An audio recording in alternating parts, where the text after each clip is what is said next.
As you might know, I've started trying to animal cruelty free my diet, which has meant cutting out meat, cutting out dairy, cutting out eggs. I'm not strict on that. I mean, I was for a month or 3 months actually, and so I ate a lot of vegetable stuff. Um, so as vegetarian meals, my friend Kathy asked me this morning in a message for some recipes, vegetarian recipes. I don't really have any, but Kathy, this is a message to you and to other people who are trying to eat vegetarian. Um, it's pretty much what I've done is just odds and ends stuff. Um, One of my go tos for a few weeks, I did this probably 3 or 4 times. I kept doing it. Was beans and potatoes. Um, I believe they were russet potatoes. They're brown potatoes like that. So they're I think russet's the brown one because my daughter and I were actually talking about potatoes today, and there are so many different kinds of potatoes. She knows a lot about cooking. She watches a lot of cooking shows and stuff, so she knows food a little bit better than I do. Take these potatoes, I cut it in half, cut it in a quarter, and then I just start chopping. Not really fine pieces of potato, but little, you know, maybe that thick, quarter-inch thick. But I just cut pieces, and I put it aside in my strainer because I'm gonna rinse it off because I rinse off my potatoes because potatoes have the dirt on the outside. Because I don't peel potatoes. I eat them skins and all. Skins. I was taught that the skin has the most vitamins. I don't. I think that might be an old wives' tale or something, but it tastes good. I like the taste of the skin, potato skins. So I leave them on, I, rather than peel them. I would even if I mashed potatoes, I would. I have left the skins on. But anyway, I cut them. I put them aside because I'm gonna rinse them all up on a strainer, and I started boiling my beans. And to tell it to as an example of how much I don't know about food, I'm really not sure what kind of beans they are. I think they're now that I'm thinking, they don't have to be called kidney beans. The ones that are kind of reddish, brownish looking. I just had some bags. Some bags. I don't. I bought them in bulk, in a bulk bag of maybe 2 gallon bag, whatever. And I soaked them so they were in water. Put them in a bowl and water in the fridge. Soaked them. You're supposed to soak them overnight, but I think the first time I think it was in my fridge for like a week, which probably isn't good for beans to be just sitting in the water that long. But they're in the fridge, so okay. And boil for safety because I put it boil them on the stove. And they after they boiled for 2 or 3 hours, then I washed my potatoes and put my potatoes in the boiling water, and they're boiling still. I mean, because boiled potatoes, but they're boiling in the bean water, and I just kept adding water. Went for a couple more hours, just kept adding water. I put let's see, I put salt. I think I put garlic salt because I didn't have cloves. I just had garlic salt, chili powder. Um, One night I did just like Italian seasoning, but I put some kind of seasoning in the beans while I cook. Oh, liquid smoke! I also had that one night, and made it kind of a smoky bean. And as I was cooking it, I thought this is kind of like uh, ground beef. It's kind of a chili type thing. having potatoes and beans. That's why I add more. I started adding more stuff, chili powder. I was trying to find out what makes chili a chili, which I really don't. I still don't know. But I'm guessing you could just add just random stuff to it. One night I had diced tomatoes. I had a can of diced tomatoes, and I just put the can in there, mix up. I'm big on one pot meals, just one pot. Okay, that's kind of one recipe, but not really. So, Kathy, what I'm going to say pretty much is just buy a bag of potatoes. You can do a lot of things with potatoes. I did a potatoes and pasta thing several times where I cut them up the same way, and I boil my pasta, and then put the potatoes in the boiling water. So it's potatoes and pasta, starchy meal. Some good stuff though. I just put a little bit of margarine and salt. Mix that up. Good. I boiled pasta. I think it was just spaghetti. Boiled spaghetti in garlic salt water. I've always, well, I've been told you boil your spaghetti in salt water. That keeps it from clumping up, sticking together, which it kind of does. But and you boil in garlic salt water, it adds that garlicky flavor. So after I drain it, then I just add the traditional sauce to it. Okay. One night, what I did was I took a whole onion. First time I did this white, and then I did it with sweet yellow onions because, well, the first time I went to the grocery store a month and a half ago, sweet yellow onions were like $1.50 more than white onions. I don't know why, but a bag of those onions was going to be too expensive, so I bought white onions. Thought I could do the same thing. So what I did was I just cut the ends, cut them in chunks, started sauteing them in margarine, vegetable oil, put a little bit of salt, not much, because it really didn't need that much salt. And I also bought some clove garlic, so I had some actual garlic chunks. Figuring out how to peel that and cut. There's a technique to cut garlic. I mean, you don't just cut it in pieces. You cut it longwise, and then kind of, if you mash it with the side of the knife, it mashes better than when you just slice it. It doesn't cook right. It tastes weird, I think. But when you mash it, I guess it releases garlic oil. I don't know. But saute that a little bit with the onion that I have. Another pot, in a pot of boiling water, I put the spiral pasta. I don't know what it's called. Spiroccaroni. I don't know. It's a macaroni thing, but it's made from different colors of pasta. Boil that, and while that's boiling, put the traditional sauce and the onions. So when I stirred it, it's a really oniony red sauce, and put that with my pasta. Oh, that was good. One night I took onions, or I mean not onions, mushrooms, sauteed a whole they were mushroom slices.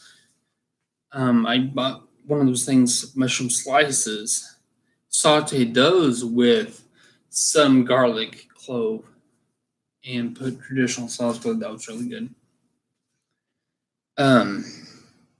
But really, when you ask for vegetarian recipes, I think I don't really follow recipes, and presentation of my food looks really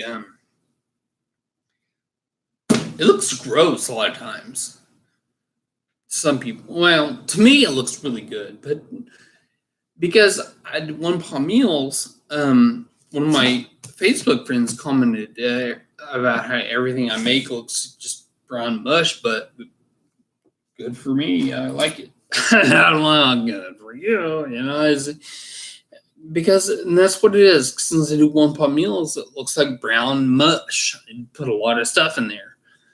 Um, but the biggest thing for vegetarian cooking that I've noticed is just experiment. It's because different things taste good together. I've had rice, and I the like cut onions and sauteed onions put over rice, maybe they're not full meals. I've been told in the past that a side dish is not a meal, so maybe what I'm making is really like side dishes. But if you eat enough of it, I mean, it fills me up. And I like it, so I guess that's good enough. Um, but really, a lot of my food's not meals. I don't make meals. I don't really follow recipes. I just fly by the seat of my pants, and if it's not good, then I just don't do it again. I do tend to eat what's not good. Um, but specifically vegetarian foods, I think I don't even remember the brand. Healthy Choice maybe, or Natural. Some my my ex-wife bought me some meatless meatless meatballs. They were really good, really good. You bake those, and then you can put them with red sauce, or just eat them plain on pasta, or you know, they were really good. And she bought me the chickenless patties. They were soy patties. They were really good. No, wait, chickenless. Yeah, the chickenless patties were soy, and they were really good. The veggie burgers that she bought, I don't think I'll buy that brand again. Well, if I do, I'll try to bake it rather than, I don't know, cook it in a skillet. Because it didn't flip right, and I didn't cook it, it didn't brown it like a burger. So but I might not buy that brand. Um, that's not recipes. It's just trying things. That's all I've been doing with food. It's recently just been trying things. And while I'm on the topic of food recipes, because I haven't I don't follow recipes a lot, but I've eaten things that I never really liked, like cucumbers. I never really liked cucumbers. In fact, I hate them, and I would gross me. Give me one, make a face, and I almost gag. I mean, it was bad. Um, but after I went veganish, I had cucumbers on salad, just slices, or what they're called, and they were really. I was like, okay. And the next time, that was the first thing I ate, and I had a spaghetti squash. Okay, there's kind of a recipe, I guess. Spaghetti squash. How I cooked it. There are different ways to cook it, but how I cook it, cut it in half. I scooped it all its guts, kind of like a pumpkin, because it's got the hairy pumpkin seed guts. Get all that stuff out. I got my glass pan with water, about I don't know, about quarter inch, half an inch of water, and I just put them in there. You got your spaghetti squash cut in half. Put it in there like this, and put it in the face down, because what's happening is it kind of steams it. You put it in the oven at 350. I think it's 350. About 350 for 30 minutes, maybe. I think it was 30 minutes, and then you take it out. And the reason it's called spaghetti squash is okay. You take it. There's a side of the squash, round. You put a spoon on the side and you twirl the spoon. And as you twirl the spoon around, it comes off kind of like noodles. Um, and I was told, it tastes like noodles too. But it really didn't taste like noodles. It still tastes like squash. But you can add, one night I added just margarine and garlic salt. Really good. Because after you get all the noodly goodness off, you can scrape the insides, and you just scrape in the rind. It still comes off kind of like hairs, like noodles, because they're really just short pieces. And that was good. And then the next night, after I inverted it, I used traditional spaghetti sauce and poured in there, and good, good. What else have I tried since? There was one night when I had zucchini. I think that's what it was. It was just cut up, and it's good. See, stuff that I wouldn't really eat. Oh, Brussels sprouts. Eat a lot of Brussels sprouts. Oh, and I had some broccoli. I've never had steamed broccoli before. And it was last night. It was the frozen kind of steamed broccoli. It'd been, steamed and flash frozen or whatever. It was good. It was really good. And it made me think, I want to buy more broccoli. Buy it fresh. But it's really expensive. Broccoli's pretty expensive. So, okay, now I've branched off. I'm talking about growing food. I listened to a TED talk with my daughter last night about called indoor gardens, window gardens. That's what she called them. Because apparently there's this movement, and they do it. It's not like one person. It's like collaborative movement of window gardens. People who have been gardening in their apartment, and because if you don't have a plot, you just garden inside, and it's just enough for you and just you.